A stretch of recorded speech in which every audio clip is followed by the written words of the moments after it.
છેલ્લા ઘણા સમયથી પોલીસને થાપ આપતું ગુજસીટોક જેવા ગંભીર ગુનાનું લિસ્ટેડ બુટલેગર ધીરેન કારિયા પોલીસ સકંજામાં આવ્યો।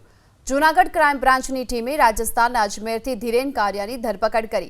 અજમેરના આદર્શનગર પોલીસ સ્ટેશન વિસ્તારમાં છુપાયો હોવાની બાતમી મળતા ક્રાઇમ બ્રાન્ચની એક ટીમ ટેકનિકલ સર્વેલન્સ અને બાતમીદારોની મદદથી આરોપીને દબોચી લીધો। એપ્રિલ 2025માં ધીરેન કારિયા અને તેના સંગઠિત ગુનાહિત ગેંગ્સ વિરુદ્ધ ગુજસીટોક હેઠળ ગુનો નોંધવામાં આવ્યો હતો। વિસાવદર પોલીસ સ્ટેશનમાં પણ 68 લાખના દારૂના કેસમાં ધીરેન કારિયા ફરાર હતો। ધીરેન અને તેની ગેંગ મારામારી, આર્થિક ગુનાઓ, એટ્રોસિટી અને નકલી પાસપોર્ટ બનાવવા જેવા ગુના આચરતી હતી। આરોપી અજમેરના આદર્શનગર પોલીસ સ્ટેશન વિસ્તારમાંથી મળી આવેલ હોય, જેથી આરોપીઓને હસ્તગત કરી આજરોજ જૂનાગઢ ખાતે ભેસાણ પોલીસ સ્ટેશનના પ્રોહિબિશનના ગુનામાં અરેસ્ટ કરેલ છે।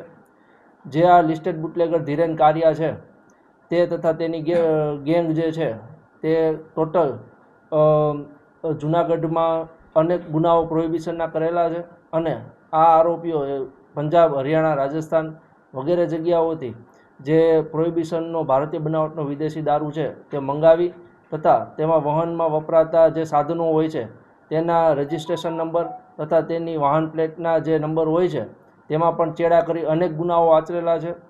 આજે ગુજસીટોકનો આરોપી જે ધીરેન કારિયા જે ગેંગ લીડર છે તેના કુલ 61 ગુના સમગ્ર ગુજરાતમાં આચરેલા છે, જેમાં મોટાભાગના ગુનાઓ પ્રોહિબિશનના છે અને અન્ય પણ ગુનાઓ સામેલ છે। હાલ જે આ ધીરેન કારિયા નામનો આરોપી છે તે જૂનાગઢના 3 ગુનાઓ છે તેમાં પણ વોન્ટેડ છે એટલે તેમાં પણ ભવિષ્યમાં તેને અરેસ્ટ કરવામાં આવશે।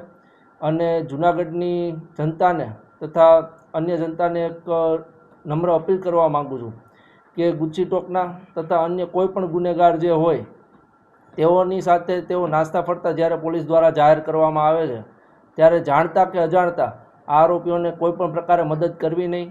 તેઓને મદદ કરવી તે પણ એક ગુનો બને છે, એટલે જેના કારણે જ્યારે આરોપીઓને અરેસ્ટ કરવામાં આવે છે ત્યારે તેઓએ જેને મદદ કરેલી હોય છે તેના વિરુદ્ધ પણ સખત કાર્યવાહી કરવામાં આવે છે। એટલે જૂનાગઢની સામાન્ય જનતાને અપીલ છે કે કોઈ પણ પ્રકારના આવા પ્રકારના આરોપીઓને જાણતા કે અજાણતા મદદ કરવી નહીં।